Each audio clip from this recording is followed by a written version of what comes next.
بسم اللہ الرحمن الرحیم۔ ناظرین السلام علیکم، میں ہوں آپ کا میزبان صابر شاکر وفاقی دارالحکومت اسلام آباد سے۔ کچھ تازہ ترین خبریں ہیں، بلکہ بہت ہی بڑی خبر ہے، اور سپریم کورٹ آف پاکستان نے ایک از خود نوٹس لیا۔ اس از خود نوٹس لینے کے محرکات کیا تھے؟ 5 رکنی لارجر بینچ نے یہ مقدمہ سنا، پہلی ہیئرنگ ہوئی اور پہلے ہی ہیئرنگ میں ایک بہت بڑا حکم جاری کر دیا ہے۔ 5 رکنی bench, larger bench, chief justice of Pakistan جناب جسٹس عمر عطا بندیال اور جسٹس اعجاز الاحسن صاحب، جسٹس منیب اختر صاحب، جسٹس مظہر علی اکبر نقوی صاحب اور جسٹس مظہر صاحب، ان پر مشتمل تھا 5 رکنی لارجر بینچ۔ اٹارنی جنرل بھی موجود تھے کمرہ عدالت نمبر 1 میں، اور ابتدائی ہیئرنگ ہوئی۔ ابتدائی ہیئرنگ میں چیف جسٹس آف پاکستان اور آنریبل ججز نے بہت بڑے بڑے سوالات اٹھائے اور کنسرن شو کیا، تشویش کا اظہار کیا۔ ڈاکٹر رضوان سابق ڈائریکٹر FIA پولیس آفیسر تھے، PSP آفیسر تھے، سینئر موسٹ آفیسر، اور ڈاکٹر رضوان صاحب کی پر اسرار موت، دل کا دورہ پڑنے سے ان کی موت ہوئی تھی اور وہ وفات پا گئے، اور اس سے پہلے ان کی چیٹ بھی موجود ہے، واٹس ایپ میسیجز بھی موجود ہیں، جس میں وہ اس بات کا تشویش کا اظہار کر رہے ہیں کہ یہ جو لوگ آئے ہیں یہ بہت طاقتور لوگ ہیں، سنا ہے کہ یہ مروا بھی دیتے ہیں، تو وہ کیوں اس طرح کی باتیں کر رہے تھے، ان کو دھمکیاں کون دے رہا تھا، ان کا دل کا دورے کے اسباب کیا ہیں۔ یہ یہاں سے سلسلہ شروع ہوا اور ایسے لگ رہا تھا کہ پاکستان، ریاست پاکستان ایک لاوارث قوم ہے اور اس کے اوپر مافیاز جو ہیں وہ مسلط ہیں اور مافیاز کو کنٹرول کرنے والا کوئی نہیں۔ لیکن چیف جسٹس آف پاکستان کی سربراہی میں جو لارجر بینچ بنا، اس نے ایک بہت بڑا حکم صادر کیا، اور اس کا کریڈٹ میں کہتا ہوں کہ انیشیٹو لیا سپریم کورٹ کے آنریبل جج جسٹس مظہر علی اکبر نقوی صاحب نے، کہ انہوں نے ایک نوٹ پٹ کیا، کیونکہ صرف ڈاکٹر رضوان صاحب کی پر اسرار ہلاکت، دل کا دورہ پڑنے سے جو ہوئی، صرف وہیں تک معاملہ نہیں رکا ہوا تھا، بلکہ ایک اور آفیسر جو کہ شہباز شریف، حمزہ شہباز اور ان کے کیسز کی انویسٹیگیٹ کر رہے تھے، پرسو کر رہے تھے، ان کو بھی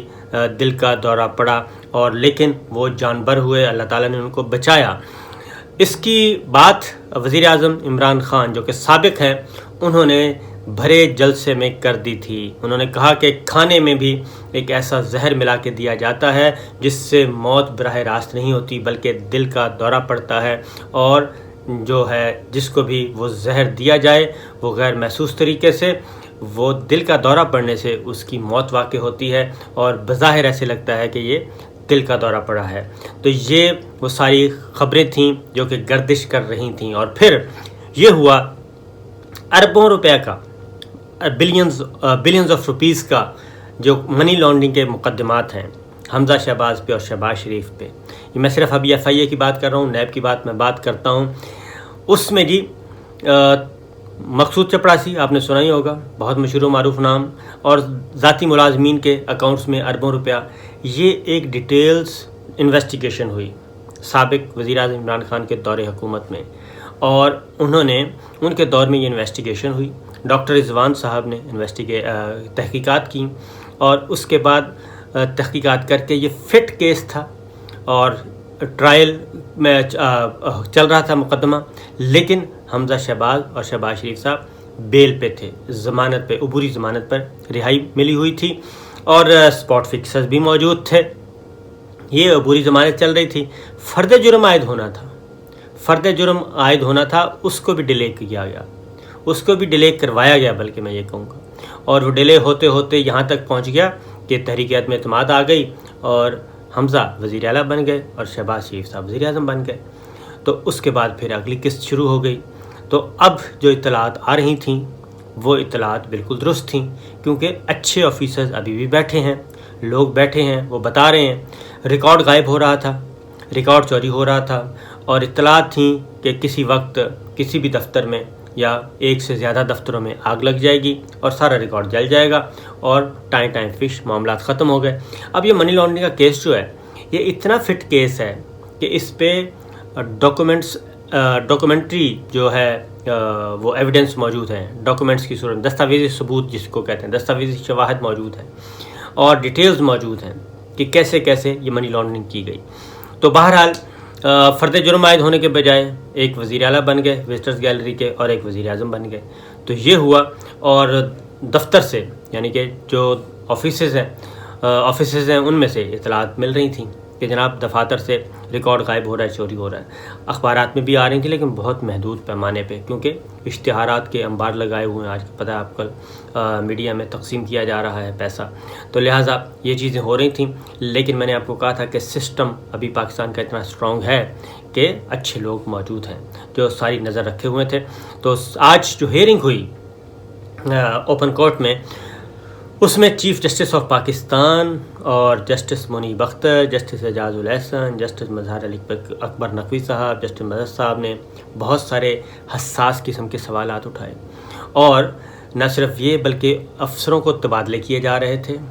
کھڑے لائن لگایا جا رہا تھا اور اپنے لائک مائنڈ افسروں کو لایا جا رہا تھا تاکہ عدالت میں جا کے یہ اسٹیٹمنٹ دے دیں کہ جناب پروسیکیوٹر چاہتا ہی نہیں ہے، گورنمنٹ چاہتی نہیں ہے کہ ان مقدمات کو پرسو کیا جائے. حدیبیہ 2 لانے کی کوشش کی جا رہی تھی.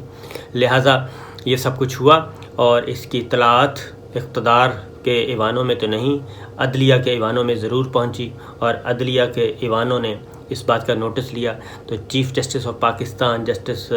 عمر عطا بندیال صاحب نے کہا کہ جناب ڈاکٹر رضوان صاحب کی جو موت ہوئی ہے، دل کا دورہ، اس پہ بھی ہمیں کنسرنس ہیں، تشویش ہے. اور پھر یہ کہ آفیسرز کو تبادلہ کیا جا رہا ہے. تو لہٰذا پہلا آرڈر تو سپریم کورٹ آف پاکستان نے یہ دیا کہ آج کے بعد کوئی مقدمہ واپس نہیں لیا جائے گا. کسی کو اختیار نہیں ہے کہ کسی کے خلاف کوئی مقدمہ واپس لے. یہ نیب کو بھی کہا ہے، یہ FIA کو بھی کہہ دیا ہے. نمبر 2، ٹرانسفرز، پوسٹنگز ٹرانسفر پہ فوری طور پہ بین کر دیا گیا ہے کہ اہم مقدمات جو چل رہے ہیں ان کے تحقیقاتی افسروں کو نہیں کیا جائے گا تبدیل. پھر DG FIA ثناء اللہ عباسی جن کا تعلق سندھ سے تھا، ان کو سب سے پہلے آ کے تبدیل کیا گیا تھا اور ان کی جگہ پہ نئے DG FIA لگائے گئے تھے. تو ثناء اللہ عباسی صاحب کے بارے میں بھی یہ بات ہوئی کہ وہ ایک ایماندار آفیسر تھے، تو ان کو بھی تبدیل کیا گیا. پھر ایک FIA کی طرف سے ایک اپلیکیشن سبمٹ کی گئی تھی کہ انویسٹیگیشن آفیسر کی طرف سے لاہور میں کہ جناب نہیں چاہتے کہ ہم یہ مقدمہ چلے. پھر وہ اس پہ بھی بات ہوئی. تو لہٰذا ایک تو DG FIA، سیکٹری انٹیریئر سب کو حکم دے دیا گیا ہے، چیئرمین نیب کو حکم دے دیا گیا ہے کہ کسی قسم کا نہ تو مقدمہ واپس ہو جا، نہ ہی کوئی ریفرنس واپس ہوگا. جو مقدمات چل رہے ہیں ان کو مکمل طور پر پرسو کیا جائے گا اور ڈیٹیلز رپورٹ بھی طلب کر لی ہے. سپریم کورٹ آف پاکستان کے آنریبل ججز نے جو آج ریمارکس تھے وہ بڑے ہی کیا کہنا چاہیے الارمنگ تھے. انہوں نے کہا کہ یہ جو کچھ ہو رہا ہے یہ درست نہیں ہے اور پاکستان کی یہ جو پروسیکیوشن ہے اس کو تحفظ فراہم کرنا ہے اور اس کو ہر صورت میں تحفظ فراہم کیا جائے گا. مختلف جو اطلاعات ہم تک پہنچی ہیں وہ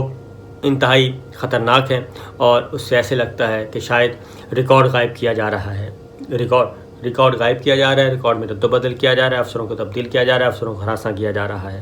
لہٰذا یہ سب کچھ نہیں چلے گا. تو جناب یہ پہلی جو ہے بریک لگی ہے اور میں نے آپ کو کہا تھا کہ پاکستان ابھی تک اتنا بڑا ہو چکا ہے، پاکستان کے ادارے اتنے مضبوط ہیں کہ کچھ ہونے والا ہے اور وہ ہو چکا ہے. اب آتے ہیں سپریم کورٹ آف پاکستان نے پہلے 63A کا ججمنٹ پاس کی اور اب یہ نوٹس لے لیا ہے. اس کا مطلب یہ ہے کہ جناب جو حکمران ہیں یا اسپاٹ فکسرز ہیں، جو کوئی بھی ہیں، ان کو موقع نہیں ملے گا کھل کھیلنے کا. یہ نہیں ہوگا کہ سب کو بیچ باچ دیا جائے. 9 اور 10 اپریل کی درمیانی شب جو کچھ ہوا اور اس میں جو جگ ہنسائی ہوئی ہمارے اداروں کی سب کی، اس کا بھی ازالہ کرنا ابھی باقی ہے. اور میرے پاس میں آپ کو بتا دوں مجھے پورا یقین ہے کہ اس کا بھی ازالہ ہوگا، کیونکہ بہت زیادہ انفارمیشنز فیک نیوز کے ذریعے پورے پاکستان کی بدنامی کی گئی، پاکستان کے اداروں کی بدنامی کی گئی اور ان کو بدنام کرنے کی کوشش کی گئی. لیکن اب واپس آہستہ آہستہ ٹریک پہ آ رہے ہیں اور صورتحال یہ ہے کہ ڈالر جو ہے وہ بس دستور اوپر جا رہا ہے، اسٹاک ایکسچینج مندے کی طرف ہے، معیشت کو سنبھالنے والا کوئی نہیں ہے، اور ابھی لندن میں بھی کچھ بیٹھکیں ہو رہی ہیں اور اسلام آباد میں بھی ہو رہی ہیں، اور اس پہ سوچا جا رہا ہے، گارنٹی مانگی جا رہی ہے کہ جی ہمیں 2023 تک، اگست 2023 تک کی گارنٹی دی جائے کہ ہم کنٹینیو کریں گے تو ہی ہم آگے بڑھیں گے، ورنہ ہم آگے نہیں بڑھیں گے۔ تو میں پورے یقین کے ساتھ کہہ سکتا ہوں کہ جناب کوئی گارنٹی وارنٹی نہیں ہے، اور گارنٹی دینے کا اختیار اب کسی کے پاس رہا ہی نہیں ہے، گارنٹی دینے کا اختیار کسی کے پاس نہیں رہا۔ گارنٹی اللہ تعالیٰ جانتے ہیں کیا ہونا ہے اور کیا نہیں، اور یہ بہرحال یہ جتنا بھی یہ سسٹم سارا ہے، ایک hybrid system, hybrid democracy, hybrid journalism اور ہائیبرڈ پارلیمنٹری سسٹم، یہ چلنے والا نہیں ہے۔ ان کو آپ جتنا بھی بیک پہ کھڑے ہو کے طاقت فراہم کریں، کوئی فائدہ نہیں ہے۔ تو لہٰذا بہتر یہی ہوگا کہ جناب عام انتخابات کی طرف جایا جائے، آگے بڑھا جائے، اور کیونکہ کیئر ٹیکر پرائم منسٹر کے لیے انٹرویوز ہو رہے ہیں، سلیکشن ہو رہی ہے، اور دیکھا جا رہا ہے کہ کون کیسا جا رہا ہے اور کون کیسا مناسب رہے گا۔ تو بہرحال میں یہی کہتا ہوں کہ جو تھا نہیں ہے، جو ہے نہ ہوگا، یہی ہے ایک حرف مہر مانا باقی۔ تو کوئی بھی مستقل نہیں آتا جی، سب نے جانا ہوتا ہے، اور بہتر ہوتا ہے کہ باعزت طریقے سے جایا جائے، بجائے اس کے کہ بے عزت طریقے سے جایا جائے۔ باعزت طریقے سے جائیں گے، قوم آپ کو یاد کرے گی، اور قوم یاد کرتی ہے، لیکن اگر آپ کے پولیٹیکل موٹیوز، ذاتی ایجنڈا، ذاتی مفادات اس میں ایڈ ہو جائیں، اور آپ کے جتنے بھی فیصلے ہیں وہ ذاتی مفادات کے ارد گرد گھومیں اور صرف اپنی ذات کو محور بنا کے دیں، تو وہ پاسبل نہیں ہے۔ تو سپریم کورٹ آف پاکستان نے آج جو بڑا کام کیا ہے وہ یہ ہے کہ فل سٹاپ لگا دیا ہے، شٹ اپ کال دی ہے، اور یہ جو NRO2 ہو رہا تھا، NRO2 کے خلاف پاکستان نے رجسٹ کیا ہے، ریاست پاکستان نے رجسٹ کیا ہے، کیونکہ ڈیٹیلز آتی ہیں جی آہستہ آہستہ آہستہ کہ آخر یہ ہوا کیا ہے، یہ ماجرا کیا ہے۔ تو ماجرا جو تھا وہ آہستہ آہستہ ساری چیزیں باہر آ رہی ہیں، سسٹم ریئیکٹ کر رہا ہے، ریاست پاکستان نے ریئیکٹ کیا ہے، اور اس کے اب نتائج برآمد ہوں گے۔ تو جناب ایبسولیوٹ پاور جو ہے وہ ایبسولیوٹ کرپٹ کر دیتی ہے انسان کو، تو لہٰذا بہتر ہوتا ہے کہ ایبسولیوٹ پاور جب ملے تو اس کو آئین اور قانون کے تابع رہ کر استعمال کرنا چاہیے، اور اللہ کے ہاں عاجزی دکھانی چاہیے۔ جو بھی پاکستان کو لوٹے گا، وہ پاکستان کو جس نے بھی لوٹا ہے اور جو لوٹے گا، اس کے حصے میں جو رسوائی آئے گی، یہ میں آپ کو پورے وثوق سے کہہ رہا ہوں، اس کے حصے میں رسوائی کے علاوہ کچھ نہیں ہے۔ اور پاکستان زندہ باد، شاد رہے، آباد رہے۔ انشاءاللہ جی اب تک کی خبریں تھیں، اجازت دیجیے، اللہ حافظ۔